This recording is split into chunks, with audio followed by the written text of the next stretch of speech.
One-on-ones can be structured in multiple ways. While some managers seem to use that time to check on progress, other managers use their one-on-ones to also assess the overall health of the employee, build rapport, coach them, and discuss their goals and aspirations.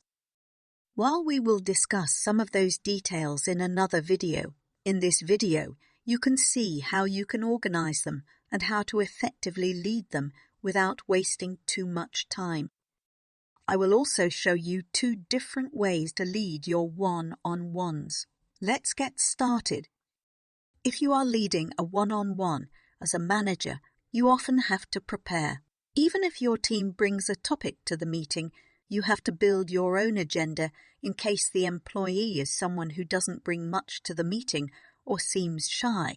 If so, this is your opportunity to build rapport, to get to know them and really make them feel comfortable.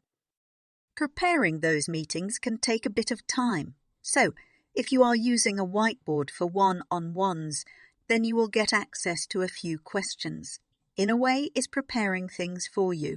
Those questions are there as examples to inspire you. It looks like this.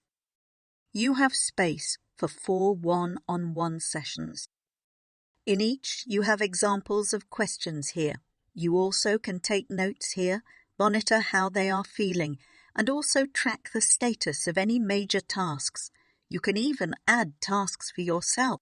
At the end of the meeting, for example, you can add a task if you have to send them something, review a proposal, or get something approved.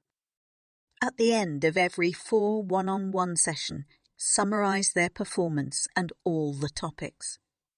This space is usually private to the manager, but some managers can decide to share it with their employee, so feel free to make changes or create your own template. Now the other option is to choose a more traditional format for one-on-ones. A one-on-one format that lets you write your notes and make them invisible for your team, while your team can also take notes in the same space. In here, for example, you have the questions you will ask or even the topics, and then you can take notes here.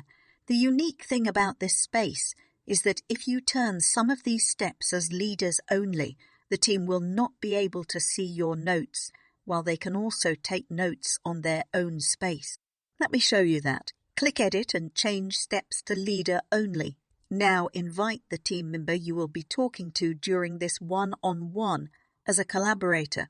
Do that by adding them here or sharing this link. Do not invite them as leaders.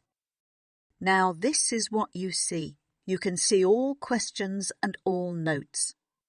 This is what your team will be able to see. In this case, this step where they can take notes. They can't see your questions or notes, but you have visibility on next steps and your own notes in one space. It's important that if you are adding these sessions in a project, you mark that project as private, like this. This will make sure your team can't see that project and read your notes if they are invited as team members in this workspace. If you are using the Leadership Hub, nobody on your team can access it, so you don't have to do anything else. If you are using Nova provides templates that you can adapt, so add a session. I like to add the name of the team members and the type of session. Then I select the template. In here, I can see some of the one-on-ones templates. For example, the emotional one-on-one check-in is a good one, or if I want the whiteboard option, this one is a good one too. Select it and it will be ready for you. Also remember that the best part is that you can schedule it. Add the start and due date and it will automatically add this to your calendar.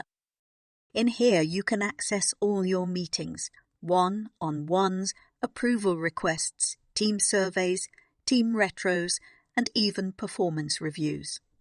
All ready for you. One more tip. If you add key decisions and notes inside the conclusion section, like this, you will be able to see those from your calendar, giving you an overview of all your key notes and decisions over time.